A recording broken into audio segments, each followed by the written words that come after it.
Let's move on to the next one. Another fun regional matchup that unfortunately has gone away due to conference realignment. Let's talk Virginia Tech coming to West Virginia. This is going to be bonkers in Morgantown, West Virginia when these teams come in. Here's my nugget for you. It's the Black Diamond Trophy that is on the line. The What? Black Diamond Trophy. Now, here's I the didn't know interesting this. thing. Yeah, that's why I'm here for you. I'm giving you nuggets. Black Diamond Trophy. Tech has held this since winning in 2004. Now, the teams haven't played consecutively, but the last time West Virginia won was back in 2003. They want to get the trophy back in their hands. Here's some numbers on this rivalry real quick. From 73 to 2005, the teams played every year. 1973 to 2005. Before that, from 52 to 68, they played every year. It goes all the way back to 1915 when this game started. Obviously, one in the Big 12 in West Virginia, one in the ACC for now in Virginia Tech. So, unfortunately, this game has gone away. All right, now let's get onto the field because I think this is interesting. Some people questioning this line. I gave you this last week with does Vegas put fishy lines out there? You spent 20 years in the book. Are you putting fishy lines? Do we lean into the stinky fish on this? West Virginia opens as a 3-point favorite. It's hovering in that area, 2.5 to 3. A lot of people thought Virginia Tech would be favored. Big opening win against North Carolina. They came back. They handled their business against Middle in the second game. West Virginia opens on the road against Maryland in a coin flip game, turns it over 4 times, takes the loss, came back last week against LIU, Long Island University. Doesn't even matter. It was a scrimmage blowout. 3-point favorite for the Mountaineers. Big home advantage, big home field advantage. We got to factor it. Virginia Tech, West Virginia. What say you? This feels like one of those numbers that you just know sitting in the book and as you watch and continue to type and watch them come in on the app. Virginia Tech money line, Virginia Tech money line. I don't even need the 2.5 points. Why would I take that? I'm just going to take the plus. I swear Virginia Tech has looked so good. And that opening in Virginia Tech in Blacksburg, amazing with that Enter the Sandman. And now I know this thing is the Black Diamond Trophy. Like, who, as far as trophies, is that a cool looking trophy? Have you seen this thing? Not only have I seen it, I've held it.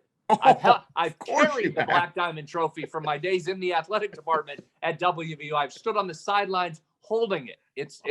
You got to do some lifting before you hold it. It's heavy now.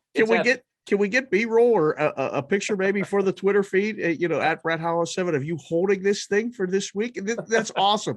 So now knowing all of that and knowing that West Virginia had a tune-up last week, I mean, every probably show in the world, look in the world, better in the world is going to want to take Virginia Tech. I'm already sitting here going, now after this, I want to see you on the side. Can you get on the sideline and hold up the Black Diamond Trophy if they get this thing done again? I'm on West Virginia. I think West Virginia is the side. I'm interested in this one, and I'm going to get to another one later where I think this matters. I think we have to start including the home fields back in the handicaps this year because I don't know that we needed to last year. You mentioned Virginia Tech and the Enter Sandman on the first Friday of college football. That was nuts, and that place is nuts. I've been in that press box at Virginia Tech when the thing's moving on you. It's one of the best environments in the country. There's no doubt that mattered against North Carolina.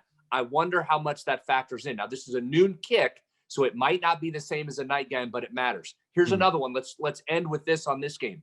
Over-under number, the total sitting about 50.5, and it hasn't moved. It's kind of been right at that 50.5.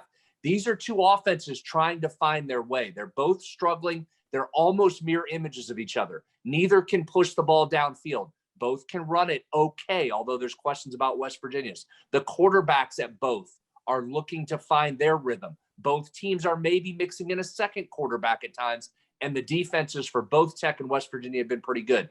50.5. Any interest in the under in this one? It's just surprising. First 2 games out of the gate, you're making a case for the under, and I like what you're saying. I hear what you're putting down. This sounds like an under game for sure. What is your assessment quick about their big play capability? Because I didn't see it yet in West Virginia, and Virginia Tech had a couple short fields because they were so good defensively against North Carolina and scored. Yeah, are there going to be big plays in this game?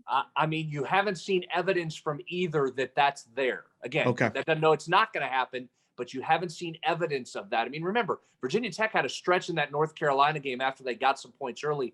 They went 28 plays for 90 yards.